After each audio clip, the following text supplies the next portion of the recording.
SPSS में data enter करने का तरीका मैं आप लोगों को भी बताऊंगी। यहाँ पे ये SPSS जब आप ओपन करते हैं तो यहाँ पे ये शीट आपके सामने आती है। अब इसके अंदर एक वेरिएबल व्यू है जिसमें name, type, width, decimal, label, values, missing, column, align, measure, role, ये चीज़ें आ जाती हैं। दूसरा इसमें जो है दैट इज डाटा व्यू। इसमें आप देखें फिलहाल तो कुछ भी नज़र नहीं आ रहा। तो लेट्स सी इसको कैसे यूज़ करना है, क्या करना है इसके अंदर।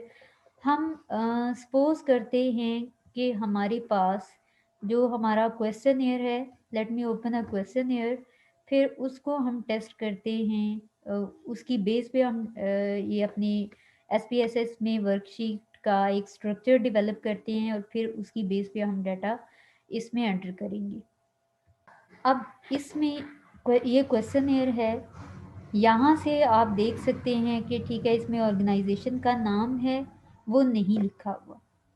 ठीक है, जेंडर है, मेल और फीमेल दो कैटेगरीज हैं। तो पहले हम इन दो की बेसिस पे देखते हैं। फिर अच्छा एज ग्रुप है। चलिए लेट मी ओपन SPSS, फिर वहाँ से हम करते हैं कि पहले हमारे पास ऑर्गेनाइजेशन का नाम आ गया है, दैट मीन्स कि यहाँ पे हम ऑर्गेनाइजेशन नेम कर देंगे। अब इसमें ये वेरिएबल व्यू में करना है। यहाँ पे आप स्पेस नहीं देंगे, अगर स्पेस देंगे तो ये एरर आ जाएगा, वो कहता है कि इलीगल कैरेक्टर है, इसलिए हम ऑर्गेनाइजेशन नेम इस तरीके से कर देंगे। उसके बाद टाइप है कि ये न्यूमेरिक है या इसके अंदर आप देखिए न्यूमेरिक है, कॉमा है, डॉट है, क्या चीज़ है ये। तो हमने ऑर्गेनाइजेशन नेम जब देखा क्वेश्चन ईयर में तो उसके आगे ऑर्गेनाइजेशन के नाम कौन कौन से हैं हमने अपने एम्प्लॉय को, अपने रिस्पोंडेंट को वो प्रोवाइड नहीं किया हुआ। दैट मीन्स कि हमने कोई कैटेगरी नहीं बनाई हुई है। इसका मतलब ये कि वो कोई सी भी ऑर्गेनाइजेशन हो सकती है, तो उसके लिए we need to choose string. हम ये वाला ऑप्शन चूज करेंगे, ओके कर देंगे। इसका मतलब ये कि ये फ्री है, इसमें कोई भी नाम आ सकता है। अब चूंकि हमने कैटेगरीज नहीं बनाई हुई हैं, बाकी अच्छा ये देखें विड्थ है, ये 8 रहने दें, डेसिमल 0 रहने दें। लेबल में अगर आप कुछ वो लेबल करना चाह रही हूँ तो कर सकते हैं, वरना ज़रूरत नहीं होती। अगर लेबल करेंगे तो जब ग्राफ्स वगैरह बनते हैं, सारे डाटा रिजल्ट्स आते हैं, जब आउटपुट शीट ओपन होती है तो उसमें वो सारा जो है ना वो खिचड़ी बना होता है, एक दूसरे के ऊपर डाटा सारा आया होता है, तो लेबल नज़र नहीं आ रहे थे, पढ़े नहीं जा रहे थे, इसलिए लेबलिंग की ज़रूरत नहीं होती। वैल्यूज़ हैं यहाँ पे हमने क्योंकि कैटेगरीज नहीं बनाई हुई हैं, इसलिए we don't need to set के वैल्यूज हम किसको कितनी वैल्यू असाइन करें, वो भी ज़रूरत नहीं है। मिसिंग, कॉलम, अलाइन, इन सब चीज़ों को छोड़ के we will jump to the measure. अब मेजर में हमने नॉयर स्केल जो पढ़े थे हमने, नॉमिनल, ऑर्डिनल और उसके बाद हमने नॉमिनल, ऑर्डिनल, रेशो और इंटरवल स्केल, हमने 4 स्केल्स पढ़े थे। तो यहाँ से हमने देखना है हमने कौन से वाला चूज़ करना है। अगर तो हमने कैटेगरीज बनाई होती तो फिर हम ऑर्डिनल को चूज़ करते, लेकिन हमने ये क्वालिटेटिव डिस्ट्रीब्यूशन होगी, इसमें कोई ऑर्डर नहीं है, कोई इंटरवल नहीं है, कुछ भी नहीं है।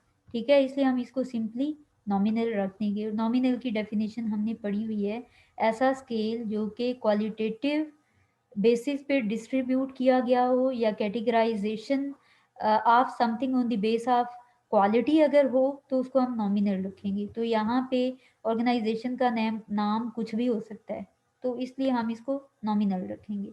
उसके बाद था नेक्स्ट हमारे पास जेंडर। जेंडर में हमने किया हुआ था मेल और फीमेल। ठीक है, अब ये न्यूमेरिक टाइप हम इसको रखेंगे। रीज़न कि हमने इसकी कैटेगरीज बनानी है, हमने दो ऑप्शंस दिए हुए हैं, ठीक है, मेल और फीमेल के। और यहाँ पे फिर आप वैल्यूज़ में जो ये साइड पे आपको ये 3-4 डॉट्स नज़र आ रहे हैं, इस पर क्लिक करेंगे। अब ये आप इसको कंप्यूटर को, SPSS को आप बताएंगे कि हमारी कोडिंग किस तरीके से करनी है, या हम कह सकते हैं we are going to quantify the gender. हम वैल्यू में 1 असाइन करेंगे और लेबल हम सपोज यहाँ पे मेल कर देते हैं। हम कहते हैं कि 1 जब हम एंटर करेंगे उसका मतलब होगा ये मेल है, उसके बाद हमने ऐड पे क्लिक करना है। नेक्स्ट कैटेगरी जो जेंडर में आ रही है हमारे पास, दैट इज़ फीमेल, तो कंप्यूटर को बता दिया, ऐड कर दिया। इसके बाद हमारे पास अगर हम तीसरी कैटेगरी जो है वो ट्रांसजेंडर ऐड करना चाह रही हूँ, हम कंप्यूटर को बता देते हैं कि तीसरी कैटेगरी भी है हमारे पास यहाँ पे। उसके बाद हम सिंपली ओके कर देंगे। अब एक चीज़ जो हो सकती है कि सपोज़ आपने देखा कि यहाँ पे तो ये ट्रांसजेंडर नहीं होना चाहिए, इसी पे डबल क्लिक करेंगे, रिमूव कर देंगे। या अगर आपने चेंज करना हो तो यहाँ पे कुछ भी ये ऐड करेंगे तो ये चेंज पे फिर क्लिक कर देंगे तो ये चेंज हो जाएगा। लेकिन हमने चूंकि करेक्ट लिखा हुआ है तो हम ये इस तरह से कर देंगे। अब ये ऑर्डर्स हैं, यहाँ पे देखिए हमारे पास तीन ये जो मेजरमेंट स्केल्स हैं वो तीन आ रहे हैं, नॉमिनल, ऑर्डिनल, स्केल। इसका मतलब ये हुआ कि रेशो और इंटरवल तो है नहीं यहाँ पे, स्केल इन्होंने कोई और ऑप्शन दिया हुआ है। तो रेशो या इंटरवल स्केल जो है उसको स्केल के तौर पे SPSS जाहिर करता है। अगर वो इंटरवल हो स्केल या फिर रेशो स्केल हो तो हम सिर्फ यहाँ से स्केल वाला ऑप्शन चूज करेंगे। अब जेंडर में क्या प्रॉपर ऑर्डर है? नहीं है, इसको हम स्केल कर लेंगे। प्रॉपर ऑर्डर तो नहीं है कि किस बेस पे टॉप पे मेल को या फीमेल को या ट्रांसजेंडर को हम किसको टॉप पे रखेंगे, ऐसा कोई ऑर्डर नहीं है। ठीक है, तो हम इसमें से ऑर्डिनल भी चूज कर सकते हैं, स्केल भी चूज कर सकते हैं। ठीक है, वैसे तो ये नॉमिनल होना चाहिए, लेकिन हम इसको ऑर्डिनल या स्केल इस वजह से चूज करेंगे क्योंकि हम आगे इसको देखेंगे कि अगर वेरिएबल को कंट्रोल करना हो तो उसके लिए फिर हमें हो सकता है इनमें से किसी एक को कंट्रोल करना पड़े, इसलिए हम इसको ऑर्डिनल चूज कर लेंगे।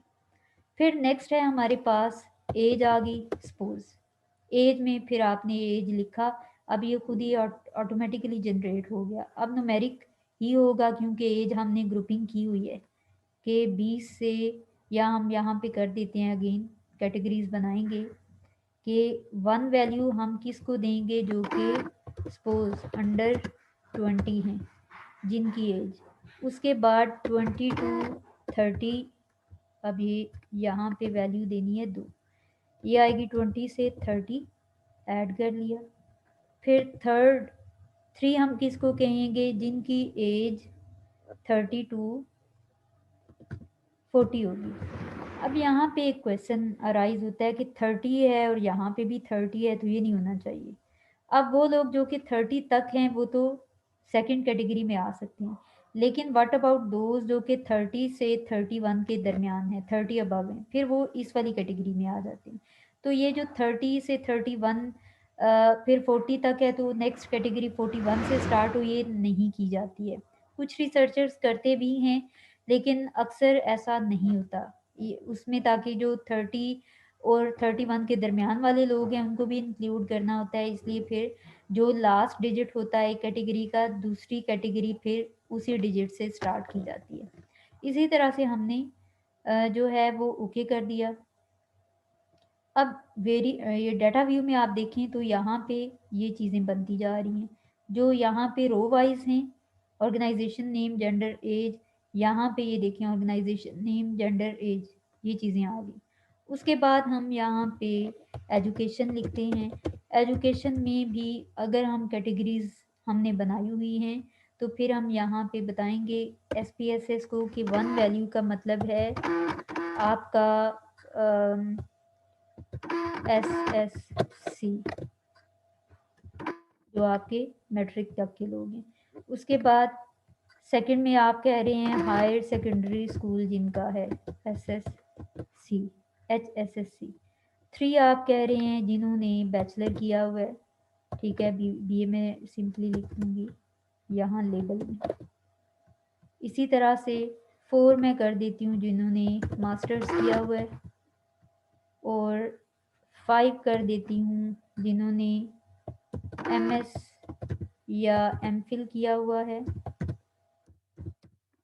अब ये जो है ये हम क्या कर रहे हैं, एक तो कैटेगरीज बना रहे हैं, या हम कह सकते हैं SPSS का स्ट्रक्चर डेवलप कर रहे हैं, या हम कह सकते हैं कि हम इसको जो कोडिंग है वो कर रहे हैं। 6 में हम लिख देते हैं PhD एंड अदर्स, ये हमने बना लिए। अब ये हम किस बेसिस पे करेंगे? अगर तो हम कॉल सेंटर रिप्रेजेंटेटिव्स को सपोज या सेल्स एग्जेक्टिव्स को टारगेट करना चाह रहे हैं, तो उसमें कोई एमफिल या पीएचडी या अबव एजुकेशन वाला नहीं होगा, तो फिर हम बस मास्टर्स तक करके उसके साथ एक और अदर्स वाला हम कर देंगे कि अगर इसके अलावा किसी ने कोई डिप्लोमा वगैरह कुछ किया हुआ ओके कर देंगे। अब यहाँ पे एक चीज़ मैंने ये देखें, एज में यहाँ पे स्केल नहीं डिफाइन किया कि कौन सा है, तो एज में डिफरेंट कैटेगरीज में इक्वल डिस्टेंस है और प्रॉपर ऑर्डर में है, तो ये ऑर्डिनल हो जाएगा। एजुकेशन इसी तरीके से प्रॉपर ऑर्डर में है और इनके दरमियान में इंटरवल भी बराबर है, ठीक है, ये स्केल हो जाएगा। और एज का भी इसी तरह है, एज में भी हम यहाँ पे अगर देखें तो ये 30 है, फिर 30 स्टार्ट हो जाता है, फिर इसके बाद 40 के बाद 40 to 50 हो जाएगा, तो ये बराबर है। इसका मतलब ये है कि इंटरवल भी बराबर है, ये स्केल होगा, फिर इसको हम ऑर्डर कंसिडर नहीं करेंगे। अब ये हमने कर लिया, अज्यूम करते हैं कि सिर्फ इतना ही हमारे क्वेश्चन एयर के अंदर जो डेमोग्राफिक इंफॉर्मेशन है वो है। ये बाकी चीज़ें मैं फिर नहीं कर रही हूँ, वही चीज़ें रिपीट हो जाएंगी, मेथड सेम है, इसलिए I jump to the job redesign. Suppose ये है, your job require you using a variety of skill and ability, और इसमें हमारे पास, ठीक है, ये फर्स्ट आइटम है जॉब रीडिज़ाइन का, तो हम क्या करेंगे, जॉब रीडिज़ाइन है तो इसकी एक एब्रीविएशन हम JR रख लेते हैं। तो JR फर्स्ट का मतलब होगा जॉब रीडिज़ाइन का फर्स्ट आइटम, JR2 का मतलब होगा जॉब रीडिज़ाइन का सेकंड आइटम। और हम अज्यूम कर लेते हैं ऐसे ही कि रिस्पोंडेंट ने ये वाला रिस्पॉन्स दिया हुआ है, 1 4 है, फिर यहाँ पे सपोज इसने 3 को चूज़ किया हुआ है, अज्यूम कर लिया।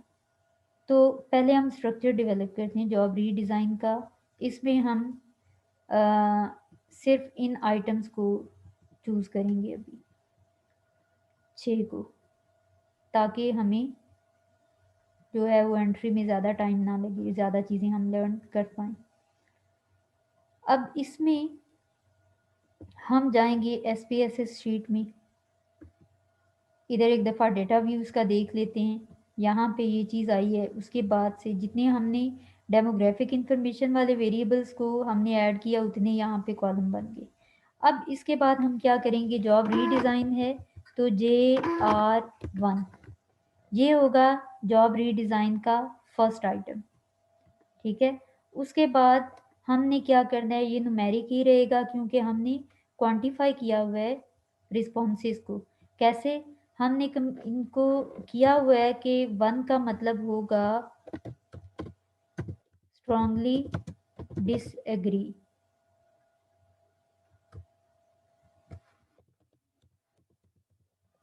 इतना लंबा लिखने की बजाय I would like to enter SD, strongly disagree. 2 जो है, जितने अब 5 पॉइंट लिकर्ट स्केल जो है इनके क्वेश्चन एयर में यूज़ हुआ है, जिसमें स्ट्रांगली डिसएग्री को 1 कहा गया है और 2 पे डिसएग्री है। इसी तरह से 3 पे न्यूट्रल है और 4 पे एग्री है और 5 पे है हमारे पास स्ट्रांगली एग्री, ये कर दिया और ओके कर दिया। अब ये चीज़ आएगी फिर से स्केल, क्यों?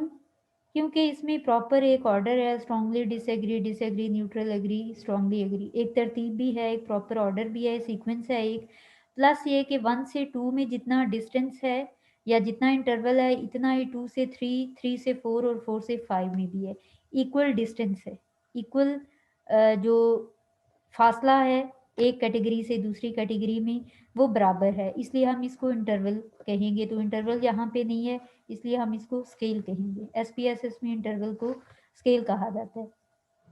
अब 2 मेथड्स हैं यहाँ पे, यहाँ या तो आप JR2 लिख के फिर इसी तरीके से इसकी कैटेगरीज बनाएं, या फिर एक और सिंपल मेथड है कि आप इसकी बजाय ये पूरी रो को चूज़ करें, कॉपी करें, नेक्स्ट पे जाके पेस्ट वेरिएबल्स।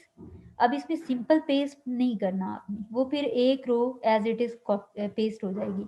आपने पेस्ट वेरिएबल्स पे जाके, ये सबसे एफिशिएंट तरीका है। और यहाँ पे नंबर ऑफ न्यू वेरिएबल्स, हमने कितने जॉब रीडिज़ाइन के 6 आइटम्स कहे थे, तो एक तो आइटम हमने लिख लिया, बाकी हमें मज़ीद 5 चाहिए। आप यहाँ पे 5 लिख देंगे, या यहाँ से आप बढ़ा सकते हैं नंबर, आप 5 कर लें। अब जे आर का जॉब रीडिज़ाइन का 2 से आपने कंप्यूटर को ऑर्डर दिया कि ये 2 से, जे आर 2 से आगे जो हैं 5 ये जनरेट करो, ये कर देगा। ठीक है, अब ये देखें, ये चीज़ें जो इसकी वैल्यूज़ हैं कि जो हम बिहेवियर्स को या रिस्पॉन्सेज को क्वांटिफाई कर रहे थे वो भी ऑटोमेटिकली हो गया। वो सारी जो एक आइटम को हमने इंस्ट्रक्शंस दी थी वो सारे आइटम्स की इंस्ट्रक्शंस आ गई। उसके बाद यहाँ पे सपोज हमारे पास ये आईवी है, डी जो डीवी है वो आ जाता है जॉब परफॉर्मेंस, या आ जाता है क्रिएटिविटी।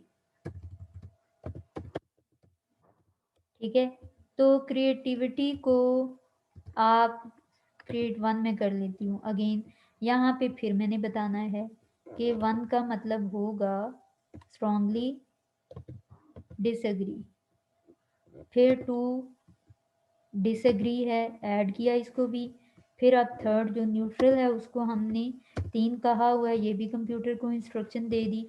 4 को हमने अग्री कहा हुआ है, इंस्ट्रक्शन दे दी, ऐड कर लिया। 5 हमारे पास स्ट्रांगली अग्री है, तो ये भी हमने इंस्ट्रक्शन दे दी। अब हमारे पास सपोज क्रिएटिविटी के 5 आइटम्स हैं, तो यहाँ पे फिर हम पेस्ट वेरिएबल्स में जाके इसके साथ से 1 हटाना है। अगर 1 नहीं हटाएंगे तो यहाँ से देखिएगा कि ये क्या होता है। हम कहते हैं 4 मज़ीद आइटम जनरेट करें, ये देखिए ये टी 1 2 1 3 1 4 ये चीज़ें आना शुरू होगी। ठीक है, इसलिए हम क्या करेंगे, कॉपी के बाद कंप्यूटर को बताएंगे कि ये तुम करोगे 4 मज़ीद आइटम्स जनरेट करने और क्रिएटिविटी के सेकंड आइटम से ऑनवर्ड करने, तो ये काम भी हो गया। अब यहाँ पे देखें, मैंने क्रिएटिविटी के फर्स्ट आइटम का यहाँ पे सेट नहीं किया हुआ था कि मेजर स्केल मेजर कौन सा होगा, तो ये बाकियों का भी उसने कहा कि नहीं पता, क्योंकि उसको बताया नहीं गया। तो फिर यहाँ से मैनुअली मुझे स्केल स्केल ये 1 बाय 1 करना पड़ेगा। तो जितने ज़्यादा आइटम्स होंगे उतने ज़्यादा फिर आपको मैनुअली काम करना पड़ेगा। अब हम देखते हैं डाटा व्यू। यहाँ पे देखें, ये डेमोग्राफिक वाले आ गए, फिर ये JR1 हो गया, JR2 3 4 5 6, फिर ये क्रिएटिविटी वाले इस तरह से आ गए। अब हमने यहाँ तक हमारा काम कंप्लीट हो चुका। अब हमने जब डाटा एंटर करना है तो उसमें हम क्या करेंगे, ऑर्गेनाइजेशन का नाम है सपोज HBL, ये मैन्युअली लिखना पड़ेगा। इसलिए अगर कैटेगरीज बनाई होती तो सिंपली हमने 1 2 3 4 वैल्यूज असाइन करनी। अब हमें हर दफ़ा ये लिखना पड़ेगा। ये पहला रिस्पोंडेंट जो है, एक क्वेश्चन एयर आपने उठाया, यहाँ से जो हम बात कर रहे थे कि एक जो मिस्टर हैं, सपोज मैंने ये रिस्पॉन्स दिया है, मैंने ये वाला क्वेश्चन एयर फिल किया है और इसमें मेरे रिस्पॉन्सेज जो हैं वो सपोज ये वाले हैं, अज्यूम किया कि मैंने पढ़ के फिल किया हुआ। तो इसमें अब पहली स्टेटमेंट के साथ मैं स्ट्रांगली डिसएग्री कर रही हूँ, दूसरी के साथ मैं एग्री कर रही हूँ, तीसरी के साथ मैं न्यूट्रल हूँ और चौथी पांचवी छठी के साथ मैं एग्री हूँ। 1 4 3 4 4 4। ठीक है, यहाँ से अज्यूम किया कि मैंने ऑर्गेनाइजेशन का नाम HBL रखा हुआ। तो HBL का जो आपका फर्स्ट रिस्पोंडेंट है उसका क्वेश्चन एयर आपने उठाना है और डाटा कैसे एंटर करेंगे कि पहले जो मिस्टर हैं इज फ्रॉम HBL, जेंडर जो है वो फीमेल है। अब हमने फीमेल नहीं लिखना। अगर आपको नहीं याद कि हमने फीमेल को वैल्यू कौन सी असाइन की थी तो आपने यहाँ पे जाके देखना है कि अच्छा फीमेल के लिए 2 था, तो इसलिए ये फीमेल है, तो फीमेल के लिए हमें फीमेल लिखने की ज़रूरत नहीं, हमने कंप्यूटर को कोडिंग की हुई है कि 2 होगा। हम फीमेल को क्वांटिफाई कर रहे हैं इन द फिगर ऑफ 2। इसी तरह से एज है, अगर सपोज मैंने एज जो है वो 30 से 40 वाला चूज़ किया हुआ है, तो 30 से 40 वाला मुझे देखना पड़ेगा। 30 से 40 3 है, ठीक है। आपके रिस्पोंडेंट ने 3 वाला जो है वो 30 से 40 वाली चूज़ की हुई है, तो आपने यहाँ पे फिर 3 एंटर कर देना। एजुकेशन है, अब मेरा अगर एमफिल कंप्लीटेड है तो ठीक है, 5 यहाँ पे हमने कंप्यूटर को 5 कहा हुआ है, इसका मतलब we need to enter value 5। अब जो JR का जॉब रीडिज़ाइन का फर्स्ट आइटम था, उसके साथ मेरा रिस्पॉन्स था स्ट्रांगली डिसएग्री, मैंने यहाँ पे 1 एंटर करना है। जो रिसर्चर है वो 1 एंटर करेगा। JR2 के साथ मेरा रिस्पॉन्स था न्यूट्रल, और न्यूट्रल हमने 3, वैसे भी वहाँ पे भी हमने क्वांटिफाई किया हुआ है तो 3 था, नहीं ये 4 था। फिर उसके बाद 3 के साथ मेरा न्यूट्रल रिस्पॉन्स था, फिर बाकी 2 के साथ मेरा एग्री एग्री एग्री था, ठीक है। इसी तरह से एक क्वेश्चन एयर का आपने फिर क्रिएटिविटी वाला पूरे क्वेश्चन एयर जितने वेरिएबल्स हैं उतने वेरिएबल्स इसी तरीके से स्ट्रक्चर बना के डाटा एंटर करना है। फिर आपने क्वेश्चन एयर वो कंप्लीट हो गया, आपने अगला क्वेश्चन एयर उठाना है। उसके बाद आप क्या करेंगे कि आप देखते हैं कि ठीक है जी, वो कोई मिस्टर हैं फ्रॉम MCB, ठीक है जी, मिस्टर हैं, मेल जेंडर उन्होंने शो की हुई है तो 1 आएगा। एज उनकी जो है वो 20 to 30 है। लेट्स सी के 20 to 30 एज को हमने कोडिंग क्या की है, 20 to 30 को 2 कहा हुआ है, तो हम यहाँ पे बताएंगे कि ये सेकंड कैटेगरी से बिलोंग करता है। फिर उसकी एजुकेशन है सपोज मास्टर्स, तो मास्टर्स हमने किसको कहा हुआ है, मास्टर्स 4, यहाँ पे हम उसकी एजुकेशन को हम 4 कैटेगरी कह रहे हैं। अब इसी तरह से जो भी उसके रिस्पॉन्सेज हैं हम अकॉर्डिंगली एंटर कर देंगे।